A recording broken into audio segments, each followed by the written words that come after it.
আপনি যদি 2024 সালের এইচএসসিতে এ প্লাসের সংখ্যা চিন্তা করেন, এটা 1,50,000 প্লাস।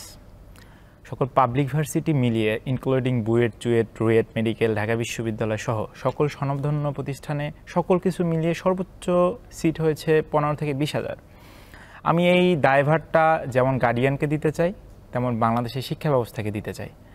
তাদের যে এ প্লাসের যে ক্যাটাগরি বা একটা এ প্লাসের মাধ্যমে একটা শিক্ষার্থীকে যাচাই করার যে মানদণ্ড দাঁড় করিয়েছে, এটা আমার মতে সম্পূর্ণ ভিত্তিহীন।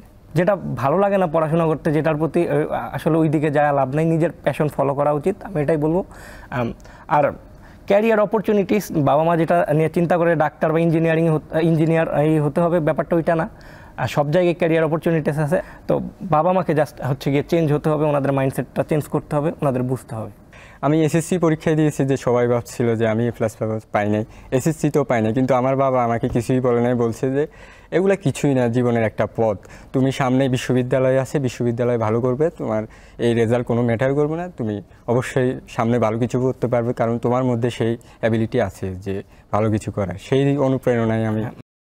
আমাদের কমন চরিত্র হচ্ছে যে কেউ যদি ফেল করে, বাবা মা, বন্ধু বান্ধব, কারো কাছ থেকে সাপোর্ট পাওয়া যায় না, হয়তো 2-3 দিন বাসায় ঢোকা যায় না, অথবা রুম আটকায় বসে কান্নাকাটি করতে হয়।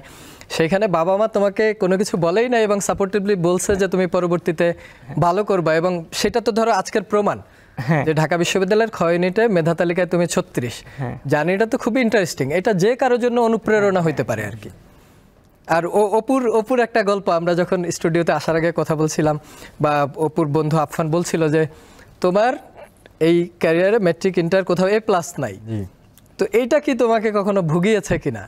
ভুগিয়েছে বলতে, আমার ফ্যামিলিও সাপোর্টিভ ছিল, আমার বাবা মানে এতটাই ছিল যে তোমাকে পড়াশোনা করতে হবে, রেজাল্ট যাই হোক তোমাকে পড়াশোনা করতে হবে, তোমাকে বিশ্বাস রাখতে হবে তোমার উপর যে তুমি অবশ্যই পারবা। যে আমি এসএসসি পরীক্ষায় দিয়েছি, যে সবাই ভাবছিল যে আমি প্লাস পাই নাই, এসএসসিতেও পাই নাই, কিন্তু আমার বাবা আমাকে কিছুই বলে নাই, বলছে যে এগুলা কিছুই না, জীবনের একটা পথ, তুমি সামনে বিশ্ববিদ্যালয় আছে, বিশ্ববিদ্যালয় ভালো করবে, তোমার এই রেজাল্ট কোনো ম্যাটার করবে না, তুমি অবশ্যই সামনে ভালো কিছু করতে পারবে, কারণ তোমার মধ্যে সেই অ্যাবিলিটি আছে যে ভালো কিছু করার। সেই অনুপ্রেরণায় আমি। মানে আমাদের প্রতি আমাদের নিজেদের না যতটা বিশ্বাস, আমার মনে হয় যে আমাদের বাবা মা আমাদের প্রতি তার চেয়ে অনেক দৃঢ় বিশ্বাস রাখে যে আমাদের ক্যাপাবিলিটির উপরে।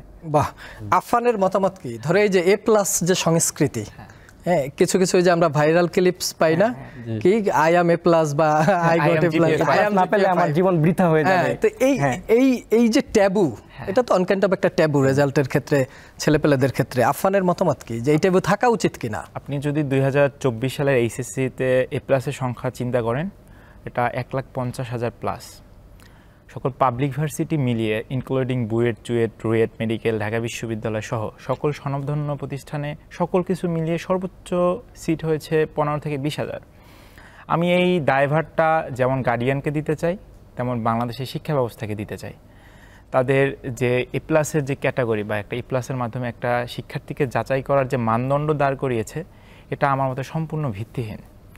আর আমার জার্নিটা ছিল অনেকটা চ্যালেঞ্জিং। যেমন আমার সায়েন্স পড়তে ভালো লাগতো না। বাংলাদেশের প্রেক্ষাপট চিন্তা করলে বাংলাদেশের পেশা হচ্ছে 2টা, একটা হচ্ছে ডাক্তার আর একটা হচ্ছে ইঞ্জিনিয়ার।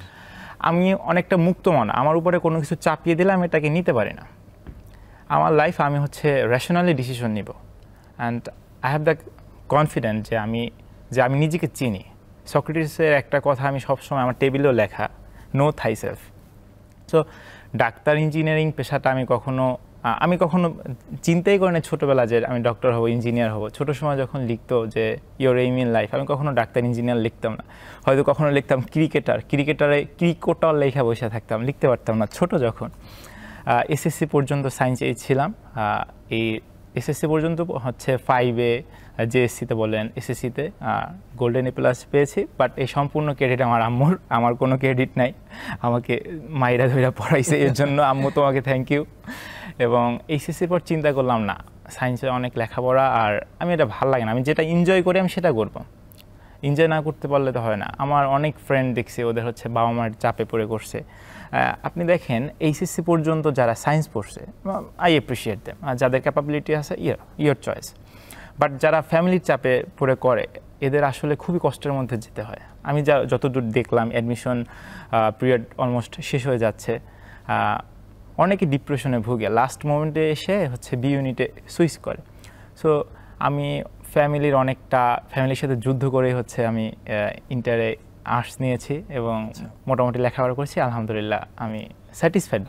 আমি একটু অ্যাড করি, এটা হচ্ছে আমার বাবা মা এখনও জানে যে আমি ইঞ্জিনিয়ারিং প্রিপারেশন নিতেছিলাম, মানে ঢাবির রেজাল্ট পাবলিশ হওয়ার আগ পর্যন্ত। তো আমি আসলে ওইভাবে ইঞ্জিনিয়ারিং প্রিপারেশন নিই না, আমি যেহেতু সায়েন্স ব্যাকগ্রাউন্ডের, আমি হচ্ছে ওনাদের না জানাই মোটামুটি হচ্ছে গিয়ে বি ইউনিটের প্রিপারেশন নিয়েছি। যখন হচ্ছে সাস্টের এই ইউনিটের রেজাল্ট পাবলিশ হয়, তো মামা রেজাল্ট দেখলো, দেখে বলতেছে যে তোর তো সাস্টে ফেল আসছে, তুই ঢাবিতে এত ভালো করলি, তুই সাস্টে কেন ফেল আসে, তুই না বললি যে তুই ইঞ্জিনিয়ারিং। আমি এমনভাবে বলছি যে দুইটাই প্রিপারেশন নিতেছি, বাট হচ্ছে প্রিপারেশনটা একটু ভালো মতো নিতেছি। তো তখন ওনারা এই বুঝতে পারছে, এর আগে বুঝতেও পারে নাই যে আমি বলি নাই, আমি মানে যেটা ভালো লাগে না পড়াশোনা করতে, যেটার প্রতি আসলে ওই দিকে যাওয়া লাভ নাই, নিজের প্যাশন ফলো করা উচিত, আমি এটাই বলবো। আর ক্যারিয়ার অপরচুনিটিস, বাবা মা যেটা নিয়ে চিন্তা করে ডাক্তার বা ইঞ্জিনিয়ার হতে হবে, ব্যাপারটা ওইটা না। সব জায়গায় ক্যারিয়ার অপরচুনিটিস আছে। আর যদি চিন্তা করেন পুরা বাংলাদেশের বিউরোক্রেসি থেকে সব কিছু কিন্তু হচ্ছে গিয়ে ডক্টর ইঞ্জিনিয়াররা খুবই কম আছে এই জায়গায়, যারা বি ইউনিট ঢাকা বিশ্ববিদ্যালয় বিভিন্ন ইয়েতে বি ইউনিট বা কলা মানবিক বিজ্ঞান, কলা আইন ও সামাজিক বিজ্ঞান অনুষদ থেকেই বেশিরভাগ মানুষ যাচ্ছে।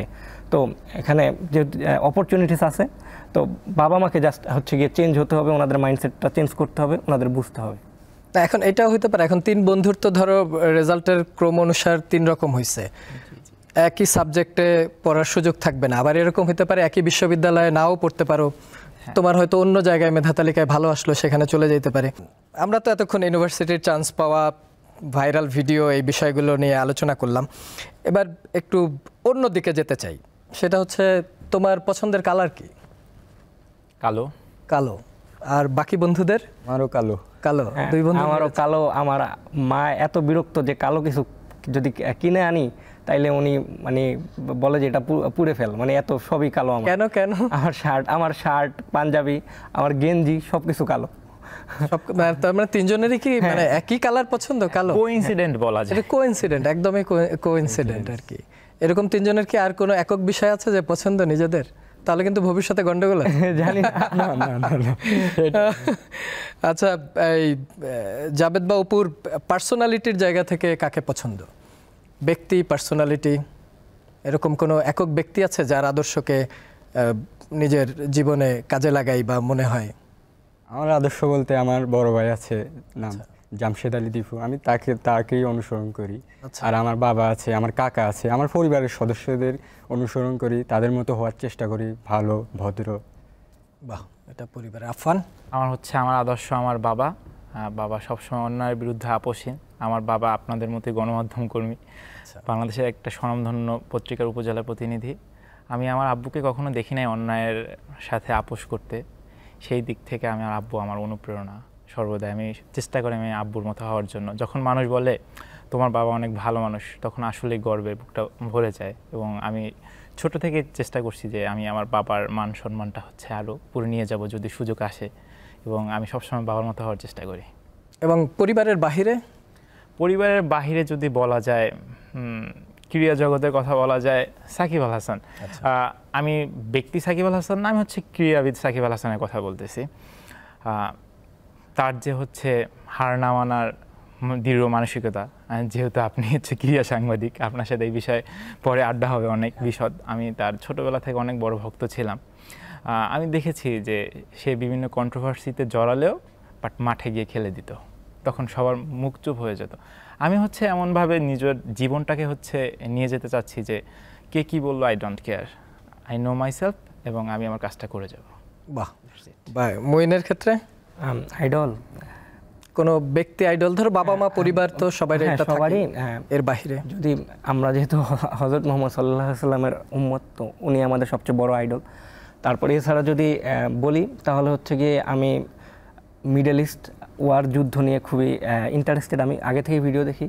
তো আমার হচ্ছে হামাস প্রধান ইয়াহিয়া সিনওয়ার, ওনার একটা বই আছে, সেটা হচ্ছে the thorn and the carnation. তো ওই বইটা পড়ছি আর বিভিন্ন বই পড়ছি, তো ওনাদের আমার অনেক ভালো লাগে যে মনে হয় যে না, যদি রিয়েল লাইফ যোদ্ধা, ওনারা আসলে রিয়েল লাইফ যোদ্ধা, স্বদেশ প্রেম। Hero hero hero.